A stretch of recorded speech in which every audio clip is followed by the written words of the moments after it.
Y para toda la comunidad informativa de SPR Informa, hoy vamos a platicar con el doctor José Nabor Cruz Marcelo. Él es secretario ejecutivo del Coneval, para que nos dé más contexto, más luz sobre estos resultados de las estimaciones de pobreza multidimensional que arrojan resultados en promedio de una reducción de pobreza de 5 millones de mexicanos. Muchas gracias. ¿Cómo está? ¿Qué tal? Un gusto estar contigo y platicar con todo tu auditorio. Pues primero creo que sí es necesario, como platicamos antes de entrar al aire, darle contexto a estas cifras, cómo es la metodología de Coneval, para que nuestra comunidad pueda entender estos resultados. Claro que sí, con mucho gusto.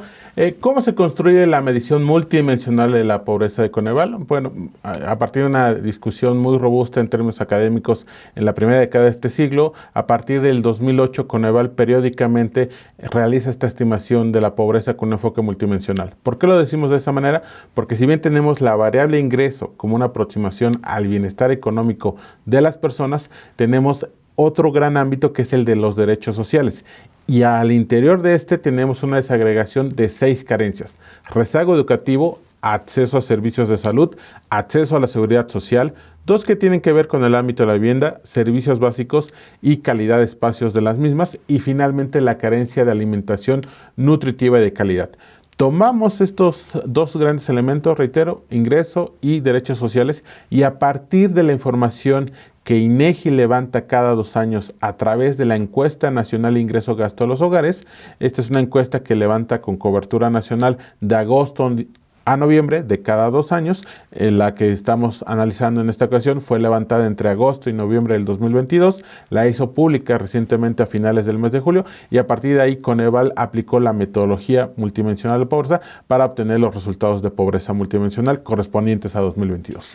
Y bueno, los resultados arrojan una reducción en la pobreza y en la desigualdad. ¿Cómo debemos leer estos resultados? ¿Debemos de agitar las campanas o debemos de ser más mesurados? ¿Es un buen resultado? ¿Cómo lo ve Coneval? Hay claramente 2 grandes aspectos a partir de los resultados. Primero, pues se refleja la recuperación económica que tenemos post pandemia. Te comentaba muy enfáticamente sobre el periodo de levantamiento, y eso creo que consideramos nos puede dar un gran reflejo de cómo se da esta recuperación.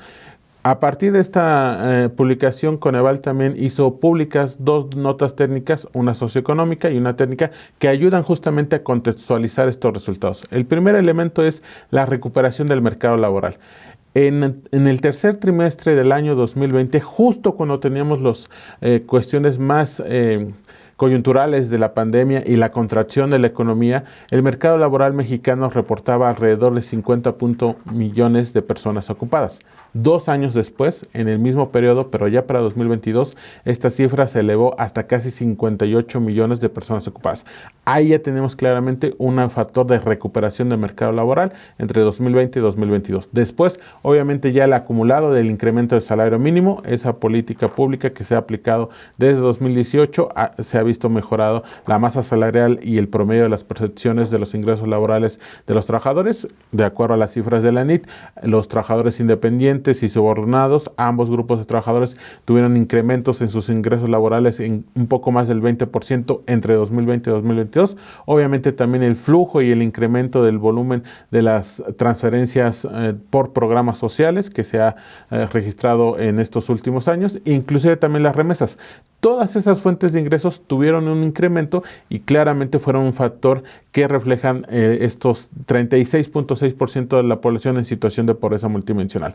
Sin embargo, también me parece pertinente reflejar cómo se han comportado las carencias sociales. Y lo primero que te puedo plantear es que tenemos todavía 50.2% de la población con la carencia de seguridad social.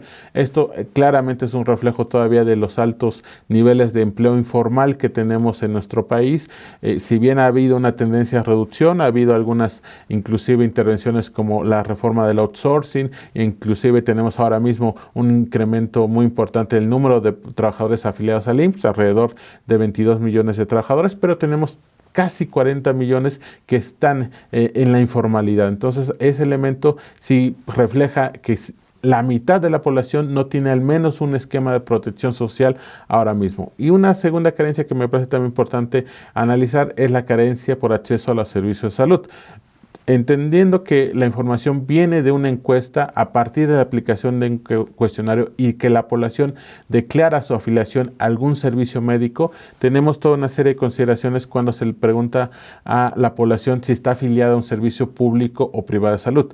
Un 42% declara tener una afiliación al IMSS, alrededor de un 6% al ISSSTE, después tiene una desagregación de ISSSTEs estatales, Sedena, Marina, sus servicios médicos, pero donde sí vemos una reducción con los años previos es cuando en 2018 un 43% de la población declaró tener afiliación al Seguro Popular y esta se va disminuyendo en 2020-2022 y solamente un 13% de la población declaró en 2022 tener afiliación Seguro Popular, que ya no existía, o tener conocimiento en ese momento a los derechos de salud del INSABI. Sabemos muy bien que en 2023 hubo una nueva reestructuración de la estrategia de salud por el gobierno federal. Tenemos ahora mismo el IMSS Bienestar. Seguramente la pregunta va a tener que ser modificada por parte del INEGI en 2024, pero Coneval también ha hecho algunos estudios sobre el diagnóstico a los servicios de salud en nuestro país.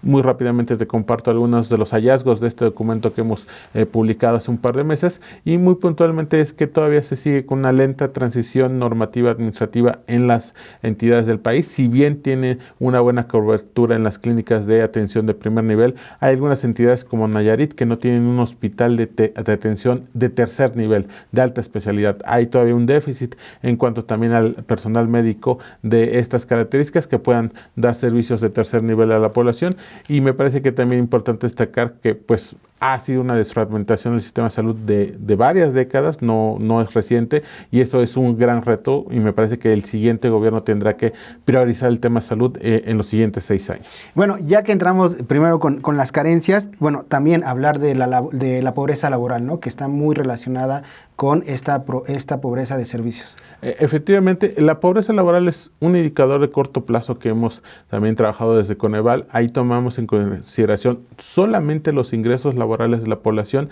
y lo comparamos con el valor monetario de la canasta alimentaria. Entonces, el último dato corresponde al segundo trimestre de este mismo año y nos dice que 37.8% de la población no puede adquirir la canasta alimentaria tomando, insisto, solamente sus ingresos laborales. Ha habido una recuperación después de la pandemia, sí la ha habido. En el tercer trimestre de 2020 alcanzamos casi un 48% de la población en esa condición. Ahora mismo estamos ubicados en un 37.8%. Se frenó una tendencia de recuperación hacia el segundo semestre del año pasado derivado de este proceso inflacionario tan fuerte que tuvimos sobre todo en septiembre, octubre y noviembre del año pasado, pero esto ya ha permitido un descenso en la presión inflacionaria y una recuperación en términos de pobreza laboral, pero indudablemente ahí tenemos reflejado también la brecha salarial que tenemos entre un trabajador formal y un trabajador informal. En México, de acuerdo con las cifras que da el INEGI a través de la Encuesta Nacional de Ocupación y Empleo, un trabajador formal en promedio gana al mes un poco más de 9,450 pesos mensuales y un trabajador informal gana alrededor de 4,570 pesos al mes. La mitad prácticamente. Por eso insistimos mucho en que se pueda seguir avanzando en formalizar una parte importante de los trabajadores en nuestro país, porque eso va a permitir reducir las brechas de salarios, pero también disminuir la carencia a seguridad social, que, insisto, es la más elevada ahora mismo entre la población. Y también seguir acentuando el trabajo de gobiernos locales y de gobiernos, del menor rango, para ampliar estos derechos, para ampliar el acceso a algunos programas, por ejemplo. Totalmente, porque también parte de lo que hemos planteado en los últimos años desde Coneval es que hay una complementariedad en las intervenciones de las políticas sociales en los 3 niveles de gobierno, el federal, el estatal y municipal. De hecho, los gobiernos municipales pueden acceder al Fondo de Aportaciones para la Infraestructura Social, el FAIS, que ahora mismo para 2023 ronda de alrededor de 90,000 millones de pesos y las reglas de operación que delinea la Secretaría de Bienestar Federal y que ocupa inclusive la información de Coneval para definir las zonas de atención prioritaria a nivel municipal, es que estos recursos se tienen que enfocar o para mejorar la infraestructura educativa, la infraestructura de salud o inclusive obras de drenaje o de ampliación de vivienda a nivel municipal. Entonces, por eso también es importante la información que generamos desde Coneval de pobreza multidimensional, no solamente la nacional, estatal, sino inclusive la municipal, para que se puedan visualizar aquellas carencias de mayor prevalencia a nivel municipal y se puede intervenir a través de estos fondos federales. Muy bueno, y para finalizar, destacar el impacto de los programas sociales y que todavía tienen un reto para seguir en esta tendencia de disminución. Muy rápidamente te comento, cada que publicamos la medición multidimensional, Coneval hace el siguiente ejercicio. Dado que tomamos la información de la encuesta nacional de ingreso-gasto de los hogares, retiramos la declaratoria de ingresos por programas sociales de los 3 niveles de gobierno que realiza la población y volvemos a estimar los niveles de pobreza. La estimación que realizamos para este 2022 es que sin los ingresos por programas sociales, los niveles de pobreza no hubieran sido de un 36.3% de la población, sino un 39%. Entonces, claramente podemos tener una aproximación de que esta reducción de pobreza y ubicación en un 36.3% en 2.7 puntos porcentuales se debió a la incidencia de los programas sociales en el país. Muy bien, pues muchas gracias. ¿Algo más que nos falte? Bueno, básicamente que invitar a la auditoría que pueda revisar toda esta información que te acabo de comentar en nuestra página de internet www.coneval.org.mx, porque tenemos no solamente la información de pobreza, sino también de evaluación de los programas sociales, así como acciones de monitoreo. Muy bien, y felicitarlo porque las cifras las tiene en la cabeza completamente todas memorizadas. Muchísimas gracias. SP Informa es su casa. Cuando necesiten cualquier cosa, aquí estamos. Gracias. Y bueno, ya lo saben, consultar esta información es vital y también seguir invitando a los gobiernos locales, a los gobiernos municipales y también al sector empresarial a seguir trabajando, colaborando juntos para poder seguir en esta tendencia a la baja. Muchas gracias a toda la comunidad de SPR Informa. No se olviden seguir las redes sociales, activar la campanita en YouTube para que se enteren de todas las noticias. Soy Gustavo Ramírez. Hasta la próxima. SPR Informa. Tus causas son noticias. SPR Informa. SPR Informa.